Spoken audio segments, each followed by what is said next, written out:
Hey guys, welcome back to the podcast, and I'm glad you're listening. And I know the first thing you're thinking is, well, first of all, if it's Sweet Talk Saturdays, why is it coming up on a Monday, and how come we didn't see it over the New Year's Saturday?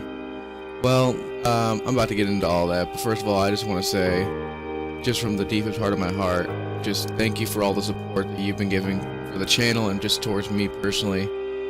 It really does mean a lot, and it really just shows off in the end, and it just encourages me to do more, encourages me to keep doing this. So from the bottom part of my heart, really thank you all for listening to either the podcast or watching the videos and giving me commentary and letting me know what you think and some ideas. It shows that you guys don't just think I'm just doing a channel or just doing something because I want to do it. You actually want to put investment into it, and it shows through your generosity and your caringness. So thank you. But let me get back into why I'm uploading on a Monday and why I didn't upload like last Saturday or New Year's Eve. So, like in the title, it says a more personal talk. For those who don't know, or those who I haven't told, or whatever, back in 2016, my father passed away. He passed away from what we believe to be a heart attack, and it was just a detrimental hit to not just my family, but more importantly to me and my brother. And it made doing anything really hard because we would miss our father so much. Like for instances, for me personally, every New Year's Eve when my parents were divorced, I would go over to my dad's house. I would sleep over at his house, and we would spend New Year's together. We tried to watch The Countdown. It really didn't work, so we decided to watch some of his old Western movies, and we would just enjoy being around each other and listening to music. He would show me some old bands I've never heard of, and I would show him some bands that I was just recently getting into at the time. And even when my parents were together, one of the things that we used to do, we used to go to this arcade place called Brunswick Zone, and we would do bowling. We'd play some of the arcade games there until midnight, and we would just have fun as a family. And it was really hard this year for me personally. I can't speak for my brother, and I know it's probably hard for him too, but this one was a little hard for me because it was the first Christmas, the first Thanksgiving, and the first New Year's without him. So it just added to more of the pressure of just missing him, and it just made doing anything hard. Like for Thanksgiving, we went to my aunt's house, and we had some good times, we had some laughs. But it was when I was leaving and I was hanging out with my brother afterwards. I was just sitting in the car while he was driving, and I was just thinking how much it would have been different if my dad would have been there cracking jokes with us. And same thing for Christmas, same thing for New Year's, it's not like I didn't have a good Christmas or a good New Year's. They were fine. I enjoyed being with family, and I enjoyed just relaxing on New Year's Eve. But it's still the aspect of I didn't get to be with him. I didn't get to spend much time with him. And when we get into March, I'll get more into details on what it was like at the 1 year mark. But especially the holiday season, you want to be with family and with your loved ones. And when you can't be around someone that you dearly love, it just weighs on you. And now, just going back into my history, I've dealt with depression for as long as I've been in high school and just going on out, and it's always been a detrimental blow to my life, and it would just stop me from doing anything. It would stop me from hanging out with friends, from being happy, from doing literally anything. And basically it just amplified my depression, and it just amplified just this horrible sadness, this horrible worthless feeling inside of me like I used to get when I was younger in high school, even sometimes in college, and even sometimes when I was in school or just with friends or stuff like that. This feeling of that no one cares, and that I have no friends, and that the ones that I love, either leave me or don't want to be near me. So it just made working hard most of all, but it made just being at home just unimaginably horrible. Like just personally, like I don't mind being home alone. I don't mind not really talking to people. I'm used to it.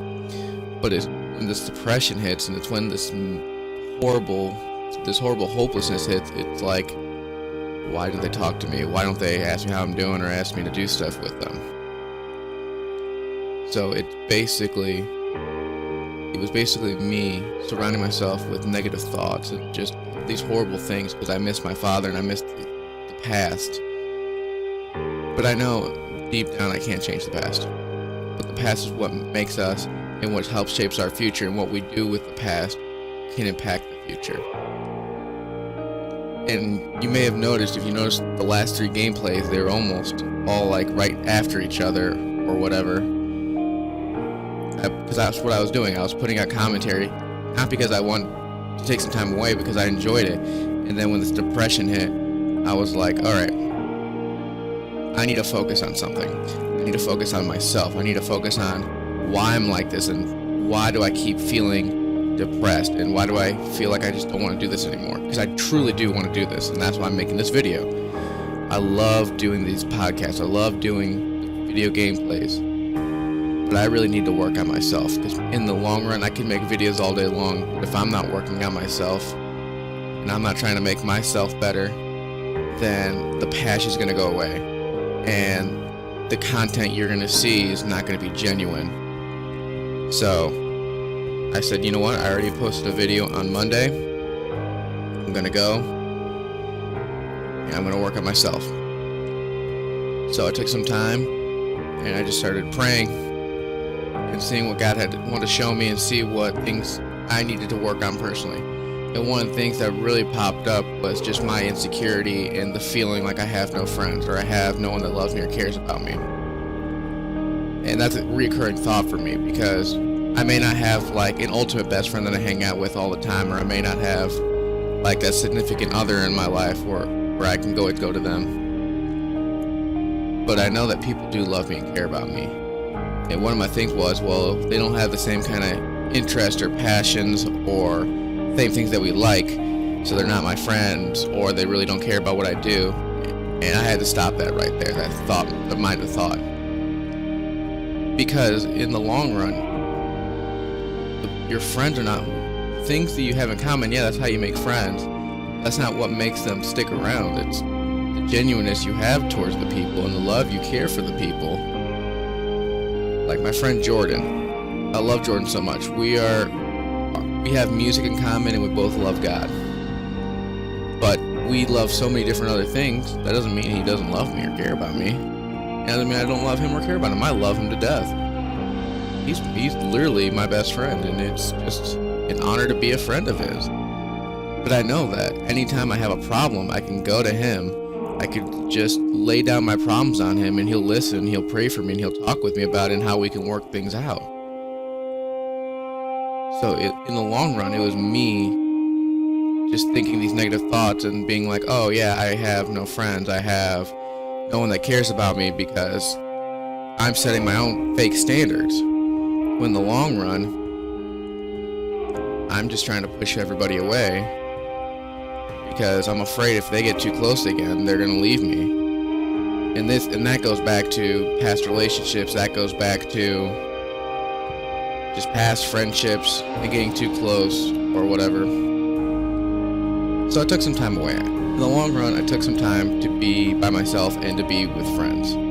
So before I continue further, I'm personally thanking 3 of my greatest friends, Zachary Fall, Kevin St. Clair, and my brother Justin, for just really being good, awesome friends and awesome brothers and lovely people to me.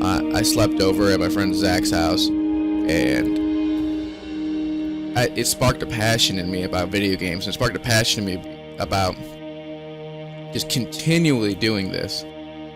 So we had a lot of fun. We ordered pizza, we played video games, and my friend Zach, he he hasn't played video games in a long time. So I showed him the new Assassin's Creed, and he was just marveled by all the graphics, marveled by all the things you can do and the history to it.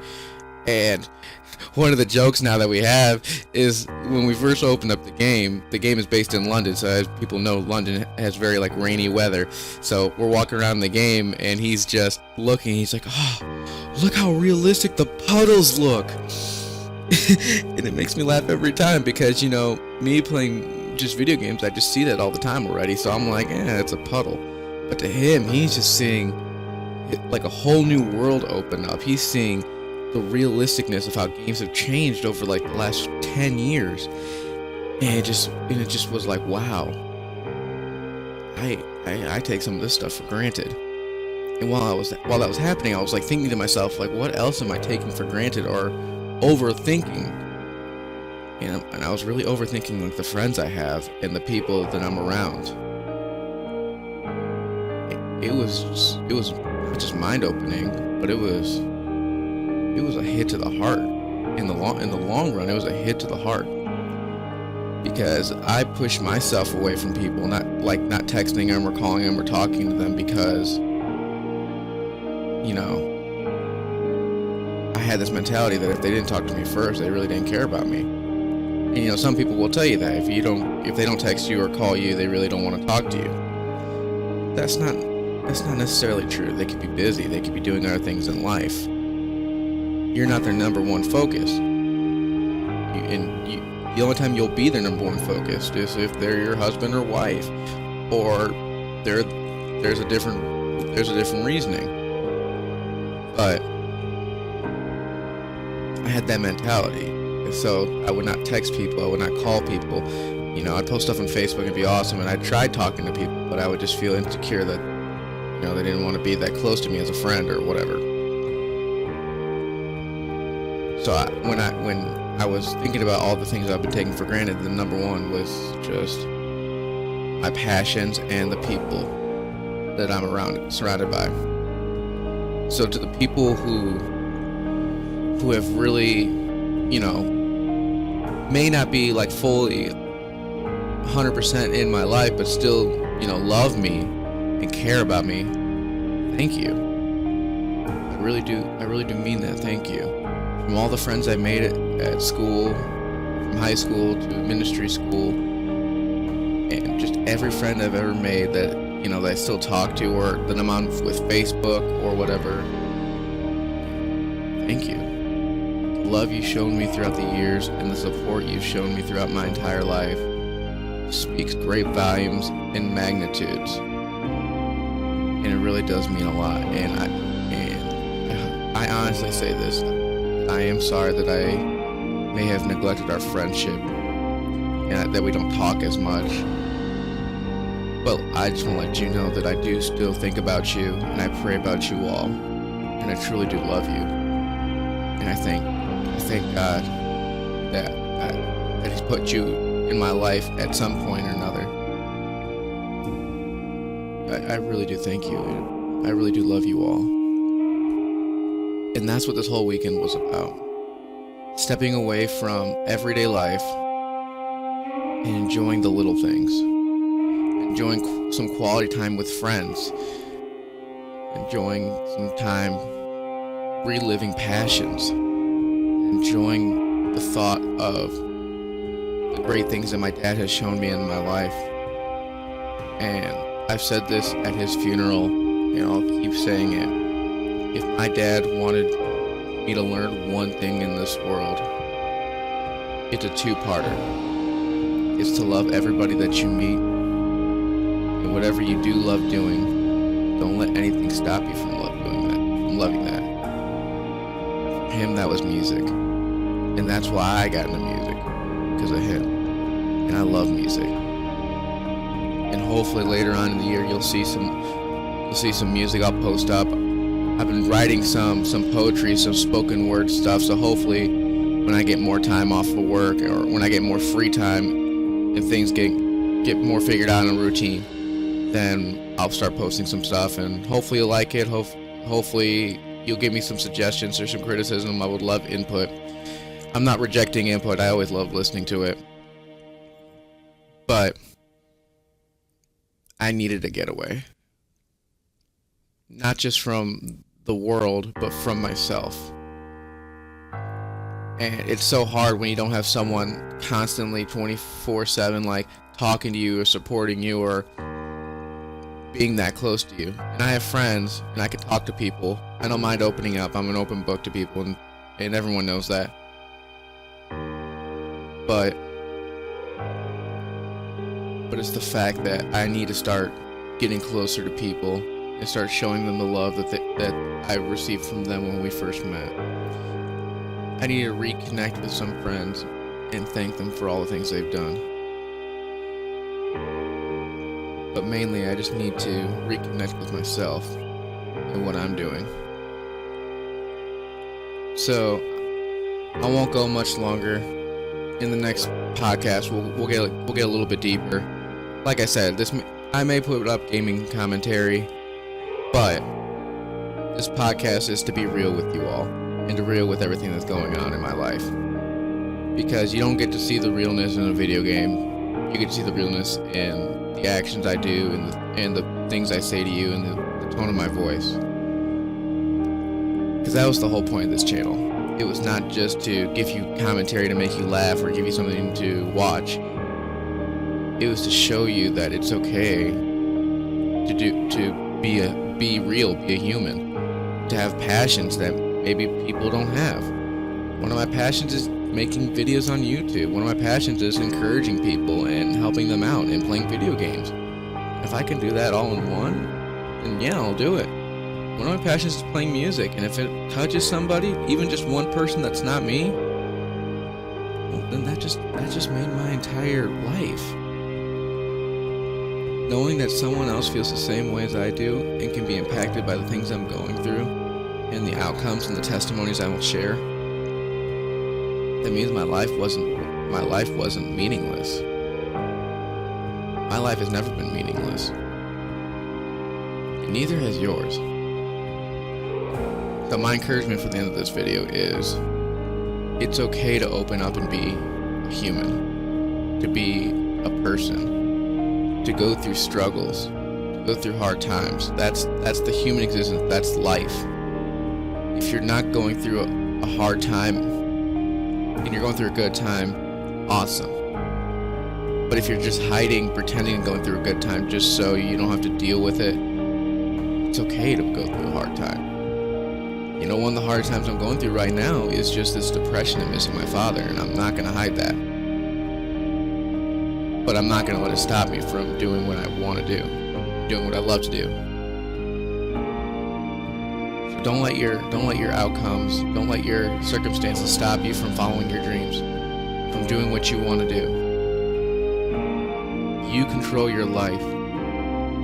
You control what you make an excuse and what you make an outcome. So my encouragement to you is, just love life and love the little things. Don't take them for granted.